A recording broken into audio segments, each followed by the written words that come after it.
Kings Island is one of the best amusement parks in the country, and they are no short of good rides. In today's video, I'm going to be ranking all 15 roller coasters at the park from worst to best. I have not been able to ride Flight of Fear or Great Pumpkin Coaster, but I'm still going to rank them along with the rest of the list where I predict that they would end up going. So without further ado, let's get into it. Coming in last place is Woodstock's Air Rail, previously known as Flying Ace Aerial Chase, among many other names. This is one of the kiddie coasters in the park, and it's easily the worst. This coaster opened in 2001 and is a Vekoma hang and bang, and it is easily one of the shakiest rides in the park with some pretty awful restraints. I would say that the layout could make up for it, but since it's a family coaster, it really doesn't. If you're a fully grown enthusiast, please only ride this if you want the credit.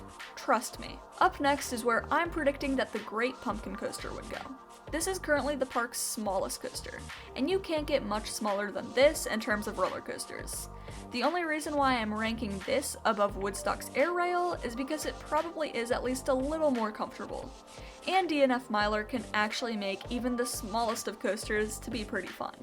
We're continuing on with the kiddie coasters, but this is a pretty big step up from the previous two. It's Woodstock Express. This was one of the original Kings Island coasters, which surprisingly means that this coaster is over 50 years old, and it's hard to believe because it's still decently smooth. Does the ride have absolutely insane laterals and airtime?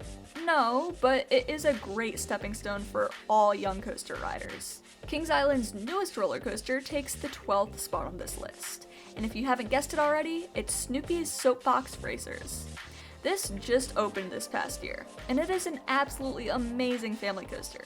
It's one of the smoothest coasters out there, has great and comfortable seating, and the ride experience is short but sweet.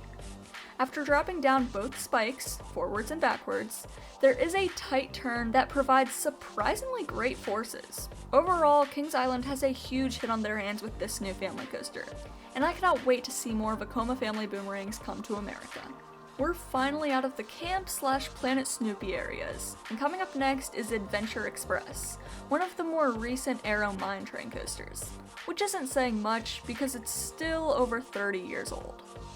This coaster is quirky, well-themed, and unique. There's some pretty decent forces too, and although it is a little bumpy, it still provides some classic aerodynamics jank that I absolutely love. The final family coaster on this list is Backlot Stunt Coaster, which is arguably the best themed family coaster here, even including a fire effect.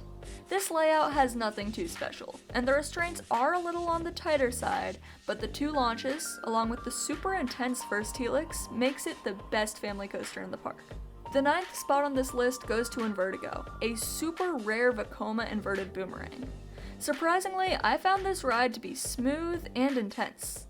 Was it particularly enjoyable? No, not really. However, it had absolutely insane positive Gs, and for the most part, it was a pretty smooth ride.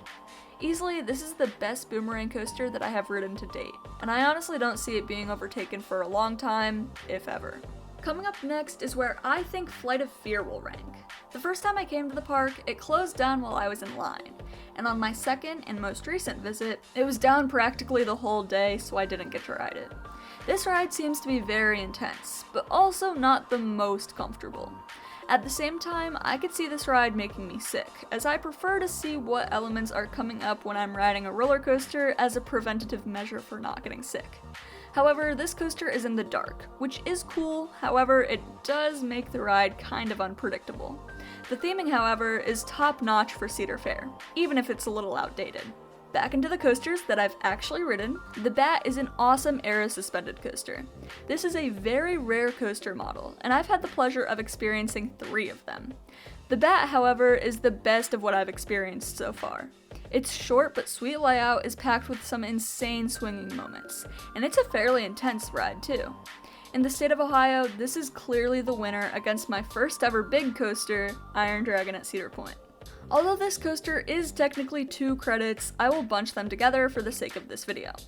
The Racer is an awesome, smooth, and historic ride. The blue side is better than the red, but both sides have a couple surprising airtime pops and lateral forces. Kings Island has taken great care of their oldest coaster recently, making sure to give it multiple retrackings, and it's worked. Like Woodstock Express, these coasters opened with the park and are still running as if they were 2 years old. Not to mention the dueling aspect of this ride is amazing, and Kings Island seems to duel them 95% of the time, if not more. This coaster has sadly fallen down my rankings a lot after my recent visit to the park, and that is Banshee. When I first went to Kings Island 2 years ago, I adored this ride. It was my favorite invert and I rode it 6 times. However, on my most recent trip, I could barely handle one ride. The layout is definitely incredible, and each and every inversion on this ride is so intense, yet so large. That first drop is still out of this world, and I wish more inverts had stuff like that. However, in the past 2 years, it seems like this ride has developed a severe rattle. It was a little shaky in 2022, which is totally understandable as it's a B&M invert. However, my most recent ride was borderline rough, and riding it with vest restraints can always be a little painful. I would still totally recommend this ride, but just know that it isn't glass smooth anymore. This next ride was quite the opposite experience from Banshee, as I got a redemption ride. My most recent visit turned me into a tolerator to a lover of the beast. Before 2024, I thought this ride was just a kind of bumpy, long ride that didn't really do anything with the exception of the final helix. But man, in 2024, I got to experience a second to back row ride in a slight drizzle, and it was amazing. Every element was just so stupidly fun, and although I still didn't get a night ride, the atmosphere and surrounding environment of this ride in the woods is just absolutely incredible. Starting off the top 3 is Diamondback, an absolutely outstanding B&M hyper. You know this park is good when the best B&M hyper that I've ever ridden is only the number 3 coaster on this list. You get insane flow-jector airtime on every hill, and the ride truly makes you feel like you're flying. The trims barely hit on my most recent visit to the park, so we were speeding through every single element. A sunset ride, especially in the front row, is a must-do if you get the chance. This ride is amazing. One of the best wooden roller coasters in the world is our runner-up, and it's Mystic Timbers. Mystic Timbers opened 7 years ago, and it is still insanely smooth. I would have to argue that it is the best paced ride in the park. It just does not let up. The ride is long, and every hill seems to give insane airtime and laterals. I do still prefer Thunderhead, a fellow GCI at Dollywood, to this ride, but I can't deny that this is one of the best wooden roller coasters in the entire world. Coming in at number 1 is Orion, a spectacular giga coaster that provides some insane speed and forces. If you are a hater of Orion, are you even an enthusiast? This coaster's sense of speed, along with a stellar lineup of elements that all seem to provide at least one kind of force, whether it's positive Gs, negative Gs, laterals, or anything else, come together to provide one of the best roller coaster experiences in Ohio. Or just the entire world, honestly. And yes, it is a giga. Argue with the wall. The final banked turn after Orion's belt provides some of, if not the most intense ejector airtime on any B&M roller coaster.